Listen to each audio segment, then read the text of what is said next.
السلام عليكم ورحمة الله وبركاته أحبابي في الله بإذن الله تبارك وتعالى عاوحان وحكتابا دونا هدي ربنا هليشيو برامج كيني تحناها إلا مقع بحيب بعد قويسكا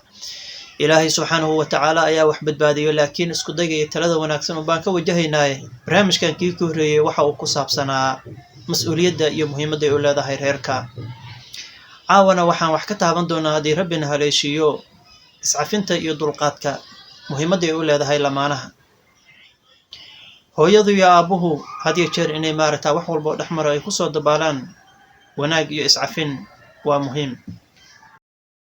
kulleyba wuu imaan xanaaq dagaal isfaham daro wax kastoo yimaado waxaa wanaagsan in lagu soo dabaalo iscafin iyo dulqaad haddii taa ay dhacdo waxaa dhacayso had iyo jeer inuu reerkaas ahaado mid aad iyo aad u qurux badan una wanaagsan bulshada inteeda kalena ay ku dayan doonaan markii aad guri yeelato oo ilaahay subxaanahu wa tacaala uu ku haleeshiyo inaad reer yeesho waxaa loo baahan yahay inaad wax badan aad wax ka bedesho oo ay ka mid yihiin akhlaaqdaada habdhaqankaaga dabeecadaada iyo waqtigaaguba haddii aad habeenkii imaan jirtay xilli dambe waxaa muhiim ah inaad waqti hore soo haleesho guriga lianna waxaa meesha kugu sugayso gabar kaaga soo go'day reerkoodii taasoo had iyo jeer adigu kaaga baahan wehel waqti iyo sheeko intuba haddii aad ku dadaashid sidii aad qofkaas asaga ah oo meesha cidlada kugu sugaya aad waqti u siin lahayd oo ugu sheekayn lahayd farxaddeeda iyo maaragtay reereynteeda iyo wax kasta oo ay cidlo oga bixi lahayd aad u samayso waxaa xaqiiqa inaad noqon doonto nin aad u wanaagsan gabadhuna sidoo kale waxaa looga baahan yahay ayaduna meesha inta uu asagu sameeyay in la mid inay ayadu samayso lianna waxa badan hablo inta badan guriga ragga uga tago oo uu ninku ku sugo guriga sidii ninkii loo sugu jiray oo kale sidoo kale waxaa wanaagsan xataa hadduu yimaado hadal khaldan in dhanka wanaagsan laga fiiriyo lianna qofka bani aadamka ah waxaa weeyaan wuu khaldami karaa haddii hooyadu khaldanto waa inuu aabuhu cafiya ama uu saxaa si la mid ah hadduu aabuhu khaldamo waa inay hooyadu saxdaa sidaas si la mid ah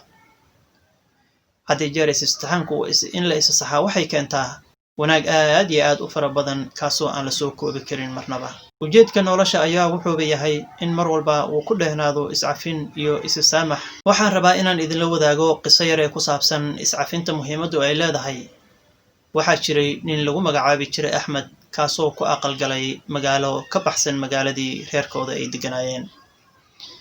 arooskii markuu dhacay kadib waxaa soo haleeli waayey aabbihii inuu kasoo qayb gala arooskii deetana wuxuu ku soo aaday xilligii toddobabaxa la oran jiray aabbihii axmed ismarxabayn iyo waraysi badan ka bacdi axmed iyo aabbihii ayaa isku soo haray markii ay dhammaatay xafladdii lagu soo yegleelay toddobabaxa axmed iyo aabbihii markay isku soo hareen aabbihii axmed waxa uu faray inuu u keeno buug tirtire iyo qalin qori waxaa la yidhaahdo wiilkii waxa uu soo helay qalinkii iyo buuggii laakiin waxa uu waayay tirtirihii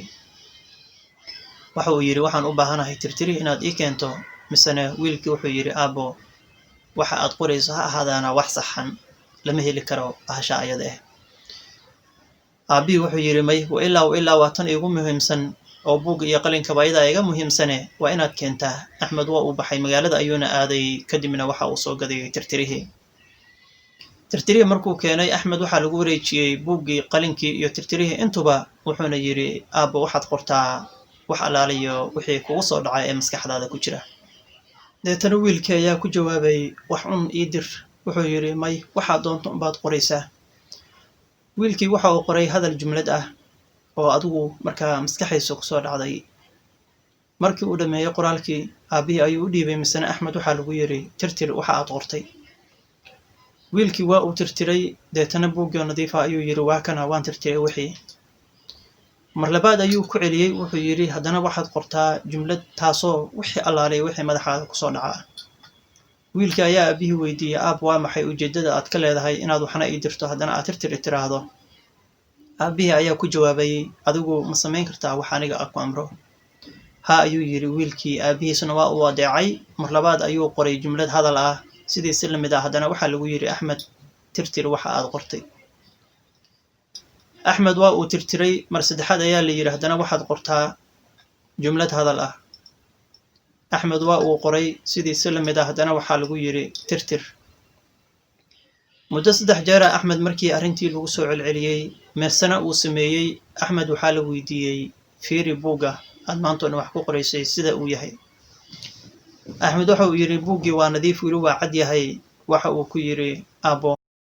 haddii reerkan aad dhistay wax walba oo khaladaad hoo dhaco asaas u masaxdo oo cafiso oo tirtirto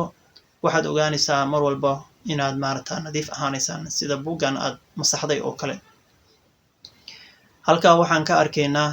iscafintu inay tahay wax aad iyo aad u wanaagsan siiba lamaanaha Ilaahay subxaanahu wa tacaala waxa iskugu daray had iyo jeer inay ku dadaalaan inay iscafiyaan